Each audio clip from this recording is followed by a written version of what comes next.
Was that music like a little fast? A little bit. Good morning, everybody, and welcome to Business Over Breakfast. My name is Ben Barber. Lori Chitari. And welcome, Lori. It's been a little bit. How are you doing? Life is crazy, you know. I think this is the first time in my life that I thought, wow, this is life. This is really life. All the good and all the bad all rolled up into one gigantic experience. And I was honored to, with my siblings, usher my mom out of this earth. Yeah. And it was yeah. So I'm very happy to be home. I'm getting grounded again. Well, I'm happy that you're home, and I obviously my condolences, which I've said off air, and it's there's a lot of good in that you were all there and had that time, and that you took that time and all of that. So there's a lot of beautifulness in the sadness, and that's life, right? That's what you it's right. That's life. I keep thinking that phrase, and I have to look it up because everybody knows it. It was the best of times, it was the worst of times. And being, how often do 5 siblings come together to sit for days and days at a time to talk about life and kids and love and parenting? And, it was just, it was beautiful and very difficult. So yeah, and I'm happy to see you. And I thank you so much, because you're just like a light for me. So thank you. Thank you. I appreciate you. And I'm glad you're back. Tell us a little bit before we get into the bulk of the show. Can you tell us a little bit about your trip home? Oh, yes. Okay. So it was a big shift, right? That's the best of times, the worst of times. Scott had this dream to buy an Airstream for, I don't know how many, 10 years, 20 years. And then the base camp showed up, Airstream base camp. You got to check it out. It's the coolest thing ever. And he finally went on a search. Everybody's buying campers because of the pandemic. There's a huge wait time. And he found one in Tampa, Florida. So we expected that we would be staying in the base camp and staying in Florida for a while, and that didn't happen. And so the timing worked that he could come to Florida, pick me up. We did Harvest Hosts, which, if you've never heard of Harvest Hosts, it's such a great app where campers can stay at a winery, a distillery, a golf course, a farm for one night for free with their Harvest Host membership. So we just did that along the way. And then we stopped and saw some old friends, and we spent last week just heading home, processing, heading home, moving into a little baby Airstream. And he's living in it now. No, I'm kidding. He won't leave it. Oh, I thought 1 week on the road you kicked him out. And oh no. No, he just keeps wanting to go back into the Airstream. So anyway, it's beautiful. It's beautiful. And it's sitting right next to me in the driveway. That's amazing. Yeah. So we're home now. He sent me a couple photos from the road, which were very nice of you guys. So one of the things I'll say, like, as we shift into business talk, is Harvest Hosts, because of what they've done for these unique kind of off the road vineyards and farms, is they've estimated that they've been able to increase the income for these very small, often family-run businesses by like $50,000 for the businesses. So it's, you wouldn't ordinarily go 20 miles off 95 to find a cool distillery to stay at, but then you get to the distillery, you do a tasting, you buy a few bottles of vodka. I bought a t-shirt, and I think that if they're doing this every night, getting hundreds and hundreds of dollars from people that are stopping into this very cool place, it's such a cool concept. And it's part of what you and I believe in and what we do. And, just being able to say, like, there's enough for everyone. And if there are cool ways to bring that money into the small businesses, then we're in it. Yeah. Yeah. It's really cool. Absolutely. Yeah. Speaking of money. Yes. Let's, so if anybody has any questions, about marketing or really anything, I mean, Lori's also a master life coach. So, any questions that you have about anything, we're happy to try to answer them. Yeah. And but if we don't have an answer, we'll just make shit up and it's going to be fine. It's what I do. But let's talk a little bit about, pricing, right? So one thing that I don't know if it was on this show, because I don't really remember the last time we did this show, but we were talking about it. I said this on some show that I was on, and it makes sense that it was this one, but I'm not sure about people going back to work, right? And obviously there's a staffing issue right now with many businesses, and I believe that, anecdotally, because I know many people who have done this, that a much larger portion than people realize of service industry workers, restaurant workers, etc., hospitality workers, have moved over the last year into other areas of business, right? Other areas in the workforce. A lot of them took the leap and became entrepreneurs. A lot of them work from home now. A lot of them, but so many people, started their own Etsy shop, or became a consultant about this other thing that they wanted to do, or they went on their own. I know personally, like 20 people that started businesses during the pandemic. I know, and I'm thinking the same thing. I can think of all these people, and it's not that they just moved to working at home. I mean, many of them got laid off. They got laid off. No. That's what I'm saying. They got laid off. They took the time that they had at home, and their values, they were like, well, I can check in with myself now. I haven't. This is what we were talking about a year ago, right? The whole world paused and everybody had a chance to check in with themselves. Yeah. And a lot of people checked in with themselves and went, I want to do this with my life. Yeah. I want to focus on happiness. I want to focus on not being away every night and spending more time with my kids, et cetera, et cetera. And they found ways to do it, right? Whether that was taking a job doing data entry from home, or starting an Etsy shop, or starting an online yoga business when they used to just teach for fun at the Y every couple of weeks. Yeah. A lot of people have done a lot of different and interesting things. Yeah. And because of that, the growing rate of entrepreneurs and freelance workers is growing exponentially all the time, and has been for years.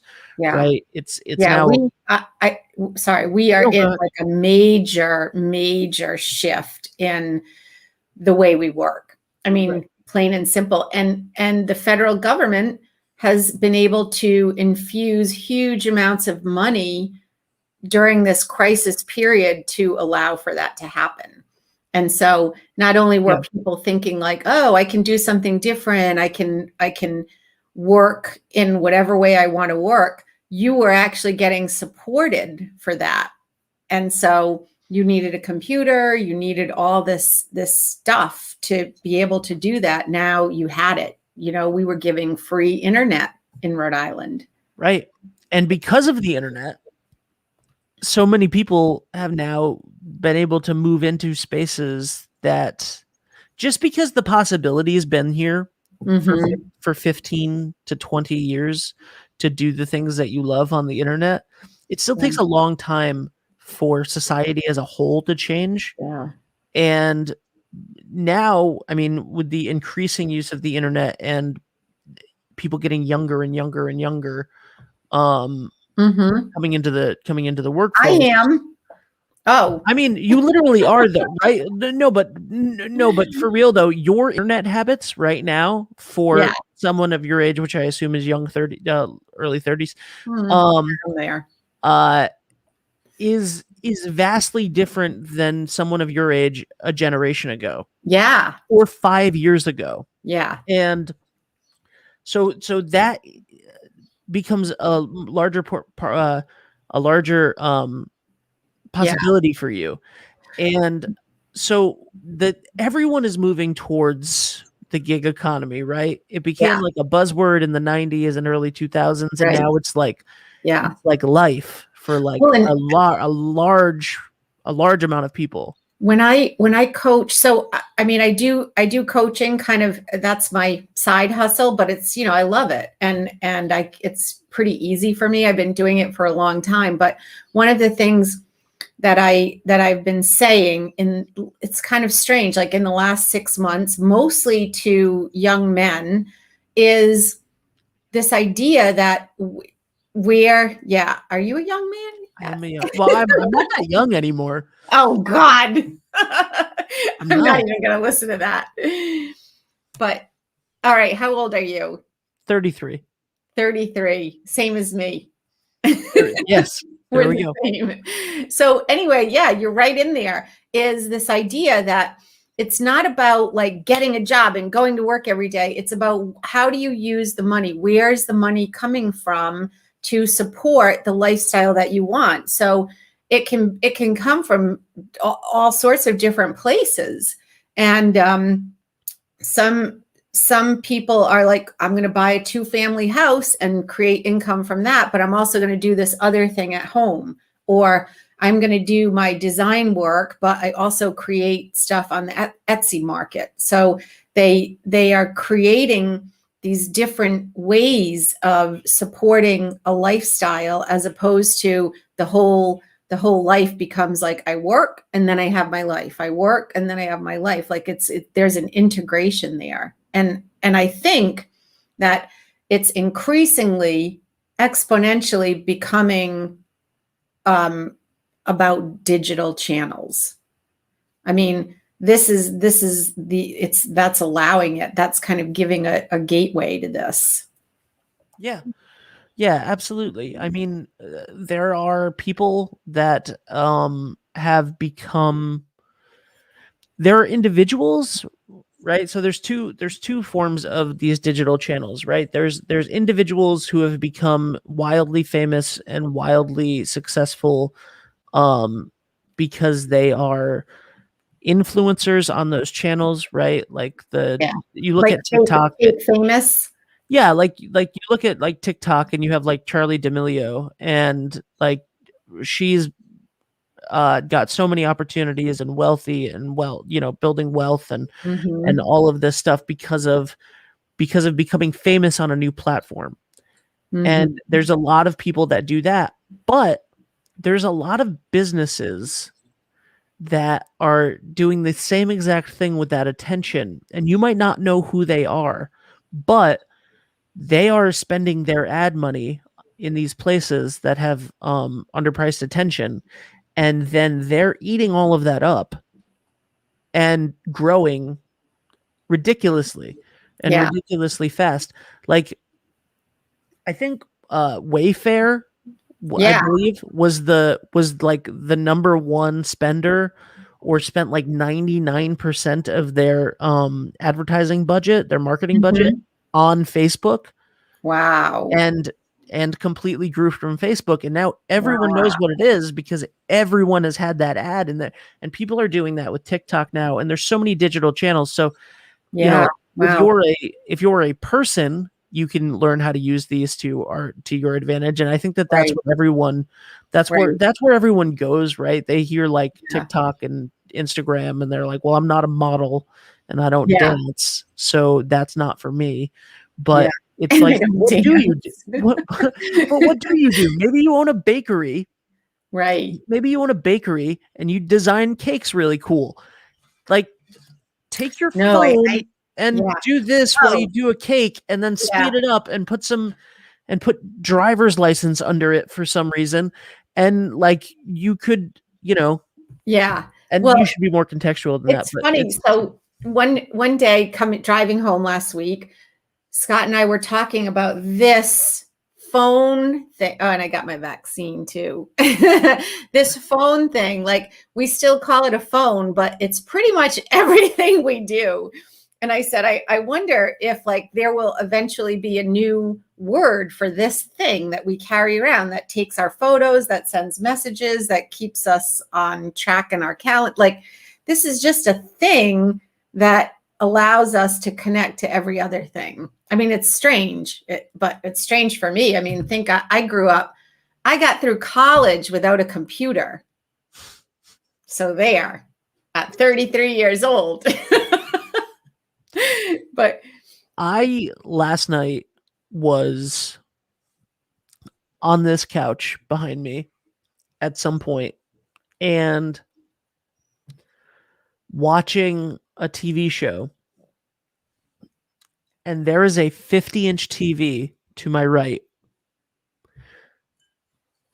and I was watching it on this. And in the middle of it, I thought, what are you doing? And then I thought, good mindfulness practice. but then I thought, I'm doing what I prefer. Mm. I preferred looking at it on this. Why? I don't know. I'm not judging that as good or bad, but this is my device, right? So Yeah. like I have my computers and I use them for work and I use them for editing and I use them Yeah. for all of this and whatever.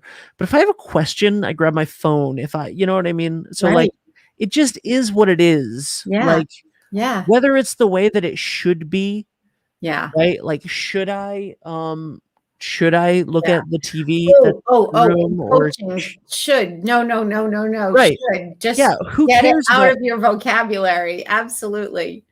There's the right. lesson of the day. Take should out. I should go to work. I should get a job. I should work 9 to 5. I should be looking at the TV instead of my phone. Like should is People just people should know about my brick and mortar business from being in the center of town. Maybe. Not if when they're walking down the center of town, they're looking at their phone. Yes. Yeah. No, you're right. And so I was reading yesterday, in my corporate life, I did analyst relations work. And so I was always studying the market using mostly technology analysts. And I don't know if you've ever heard of Gartner Research. Their headquarters is in Stamford, Connecticut, but Yes. it's the biggest technology research firm in the world and quite well respected. So I was reading this thing. Gartner had done this big survey around businesses, and it was businesses expect to invest 0 to 20% more in digital stuff, and they also expected to have 0 to 20% less revenue in the next 6 months. And so I'm looking at those two things and I'm thinking, oh my God, okay, so the businesses, that brick and mortar is thinking, I'm still 20% down. That's a little, all right, that's intense for a business, but I still need to invest in technology. So I'm going to take some of what I'm actually revenue coming in and investing it into another channel for digital access, which I think is huge. And I think it definitely lends itself, of course, to Shop Local Rhode Island, because I think that those things that we've learned over the last year, that digital competency, I guess, that we've all been like forced to understand, is now something that, it's like any education. Once you learn it, once you know it, you can't just unknow it. People realize that like Instacart just brings groceries to your door. Like what's better than that, right? So, or DoorDash or Amazon. But yeah, I think that we're just going to watch this amazing shift. But we started talking about pricing actually. Yes. But I Well, think, I just want to say something real quick before we get back into pricing. I'm so sorry about the point that you just made about Shop Local Rhode Island. If yeah, you're a local, brick and mortar store, whatever it is, what law office, whatever, right. and you don't want to, e-commerce is complicated. It's, it can be simple, but it's fairly complicated. Having that marketplace is time consuming and maybe not something that you want to do for your business or whatever, which is why you see a lot of restaurants using, like, saying, hey, we do Uber Eats now, Mhm. or whatever it may be, Grubhub, like, Yeah, hey, we're in it. That's it's not great for us, but that's what we're gonna do right. because that's what we're gonna Yeah, do, and it's what you're comfortable with, and it's easier for us to do that, and we're going to see more return on that than figuring it all out for ourselves in this yeah. way. And Not to um mention, sorry, not to mention that they're taking over 20%. 20% is like the number today. Over 20% of the spend from your customer for your stuff. right. So they're doing that stuff at a detriment. You know what I mean? It's a Right. detriment to a but you go into the local sandwich shop and they have like the Grubhub and Uber Eats logo on their wall, on Mhm. their window, because they want you to know your Now convenience they is need important this to us. one. So my point is, if you are a local store, um, and you hear us talking at nauseum about your online presence, um, you can use those social channels and not create your own e-commerce site yet, right? Or whatever it is that you want to, like, use the trusted name of a Shop Local Rhode Island.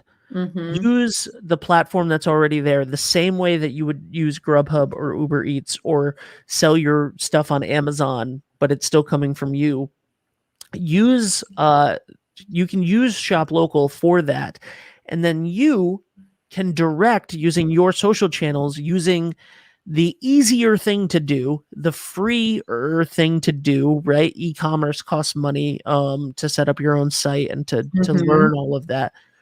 You can do all of that. You can just point people on your social media to Shop Local Rhode Island, to your store on Shop Local Rhode Island, and all of that's done for you. Yeah. And then you can get all of the benefits of having your own e-commerce site and Yeah. having it be personalized by sending people to your direct part of the Shop Local Rhode Right, Island right. platform, which I think Yeah. is fantastic. Yeah, I mean, the other thing I'm really loving about the development of this project is that we can offer that freemium piece, where we have this directory right now, shoplocalrhodeisland.com, which has 2,000 businesses, 2,000 plus businesses are on this site right now. And all of those businesses are moving into Shop Local Rhode Island, which is just transferring right now, marketplace. And within that marketplace, every single one of those 2,000 businesses, because of the sponsorship that we receive from Rhode Island Commerce, has the ability to put up to 5 products on their page for sale for free. I mean, and that's pretty cool. Like if you think about the work that you do, for example, as an executive producer, you could put like the top 5 things that you do as a service for sale. And anybody in Rhode Island could say, I need to do a show like this. I want to talk online. I want to interview people. I want to have a host for a big event in Rhode Island. And they can find you and they can purchase that from you, and you will get that information, and you'll start. I mean, the goal, obviously, and I get all hyped up about it, but the goal is bringing in revenue from places that are only 30 miles away that just didn't hear about you. But the Right. fact is, we're a marketing organization, and we're going to market the hell out of this site and like pull people in to look at what you're doing. So that's our goal. But I think the thing is we all need to do what we're really good at, and what we're good at is marketing. So I think that every business in Rhode Island would benefit from being on there tenfold. But I think that because so much of what we've been talking about today has been freelancers and solo entrepreneurs, that if that is something that you do, right? If you are a freelancer, if you're a photographer, if you're a videographer, if you're a therapist, if you're a life coach, if you're a yoga teacher, if you're a personal trainer, if you're etc., you should go on to Shop Local Rhode Right. Island, join the marketplace. There's a really good chance that you don't even have more than 5 options. Right. So it's free for you. Yeah. And it's one more place to have someone else do the work for you. Yeah. And that's a nice thing to do. Well, So yeah, go ahead. No, I'm just thinking that for a business that is a brick and mortar and they don't have any online presence, I mean, this is such a simple way to get online and know that, like, we have a team, we have a small team, but we have a team that can help you get your shop set up. And it doesn't launch until June 7th. So if you go to shoplocalrhodeisland.com right now, you only see the directory. We're doing all the back end work, and it will be live, cross my fingers, on June 7th. And if you're a restaurant or something, right? Like if you're at Pete's Grocery in Hopkinton, Rhode Island, you could put gift certificates on there. Yeah. And, like maybe you're not selling your sandwiches to everybody, but you could put that on there and send that. So, I mean, I think that's, yeah. Well, the possibilities are endless. I don't know if you've heard Rhode Island Governor McKee mention creating. Who's he? Oh, you don't know that guy? I don't know him. Oh, he's the governor of Rhode Island. Is he nice? He's pretty nice. Yeah. I'm thinking he has great hair, I must say. I hear that a lot from friends. This is the older crowd. But right. Anyway, he's great. And he has obviously supported shoplocalrhodeisland.com for over a year now. And anyway, we're thinking about this idea of having gift cards for everyone in Rhode Island, and that's our phase 2. So people, if they set up gift certificates and they can go onto the site and buy a gift card, then you could go to a restaurant and say, you know what? Well, Zuma is one of my favorite restaurants on Federal Hill. If they have gift certificates and I have a gift card for $50, I'd spend it there.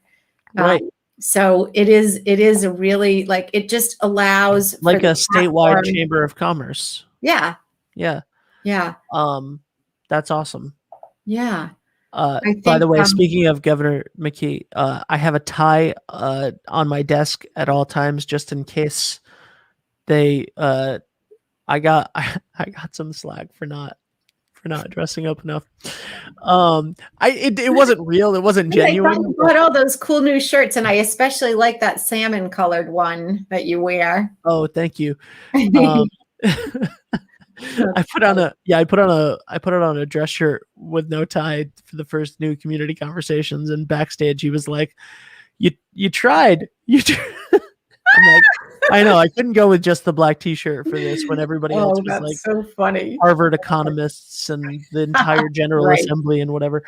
But Anyway, here's the thing, like when you say that, these strategic partnerships that we have been engrossed in over the year, they're so super important to us and our state. And for example, this Thursday, I'm going to go to District Hall in person to the Venture Cafe downtown and talk about this idea about what is the future of retail and how is our work world shifting. So it's so you need those kind of partnerships. And I think Liz Tanner is going to be there too. So I'll Oh, meet I her love in person Liz. for the first time. Yeah. I love Liz. Yeah.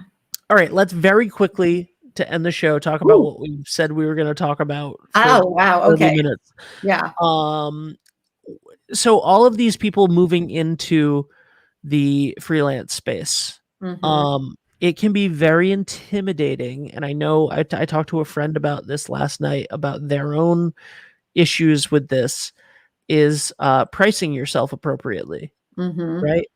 And I don't think that I think it's very rare that someone who's coming into being a freelancer or coming into being a solo entrepreneur prices themselves more than they need to. It's almost always undercutting yourself. Mhm. Yeah. How do you figure out how to price yourself appropriately? And this is a question that I have zero answer for because atrocious. I am atrocious at pricing All myself. right. So here's all right. This should be a separate cut on a video, but here's the thing. First of all, people pay you for what you and anyone, people pay for the value that you bring to them, right? So I could say, like, hey, I can figure this producer thing out, hire me.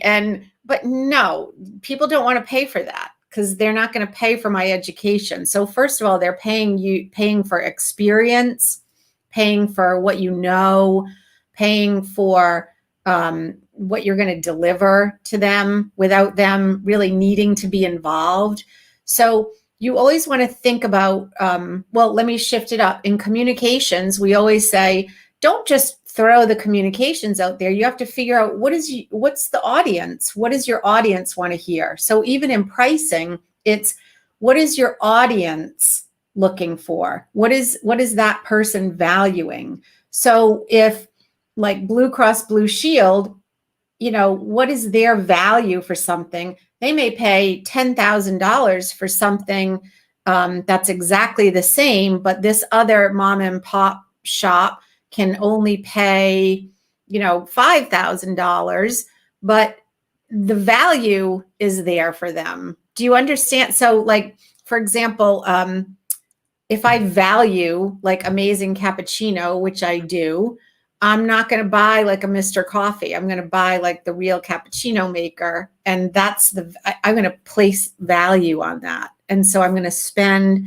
the money. So you always want to think about that because people are paying for what you're bringing to them, what you're delivering for them. And so, for example, in your world, I'm guessing that there aren't a lot of people that can compete directly with the level of work that you do in Rhode Island. And so for people to hire you, the value is high. And then you have to say, okay, this is the high value that I deliver, but now what is that audience available to pay? It's almost like working in percentages as opposed to like numbers. Yeah. And I think that I always like to give clients a little bit of a range if I don't know what their budget is, just because I'm willing to work with what their value is for something. So if a client is willing to pay $250 an hour and they can pay it and it's no issue, great. That doesn't mean that the value is higher for the person that can only pay $50 an hour. Then, as the person doing the work, you have to decide who are the people I want to work with. For Right. me, I always go with people over anything. So, and most don't always have that option, but I say that to my kids all the time. You choose people over profits. Yeah. Absolutely. Um Does that help? it does help. It does help. Personally, I have had at least 6 clients um say to me like they ask for a proposal and then they have said to me we're not paying you that. We're paying you more than that. That's ridiculous. And then But that's telling you something, right? About your it own for sure. self-value. So I have a friend who is a business coach. And the two of us are going to she's starting a podcast, and I'm gonna do a little bit of coaching Mhm. for with her for that. And but before we decided on that, she was like, "Can you just send me what your normal stuff is? And like, if you're not interested in coaching, I'll just pay for the podcast or whatever." And I was like, "Okay." And I sent her my pricing structure for a very similar podcast for a therapist that I just started. And and she was very nice. And then when we got on a phone call to talk about like the other project, after like an hour of the phone call, she was like, "Can I just tell you that, I mean, I know you and I know everything, but when I got the proposal, I looked at the price and I looked at it and I went, this is so low that I question his skills." Oh, yeah. That's important, right? Yeah, Yeah. which I never really thought about. Yeah. Yep. But yeah, That's hugely important because you're right. You're thinking you're trying to help. You're trying to like do the right thing for somebody else. But you're right. I mean, are you going to buy an iPhone if like, oh, just, oh, oh, those are my kids. They're so cute. I Are you going to buy an iPhone if someone goes, oh, hey, I'll sell it to you for $10? You're thinking like there's something wrong with that, right. right? Yeah, Because you know that there's a lot of stuff there. my friend who owns a mobile DJ business and was a wedding DJ for a really long time, still is one of the many things that he does.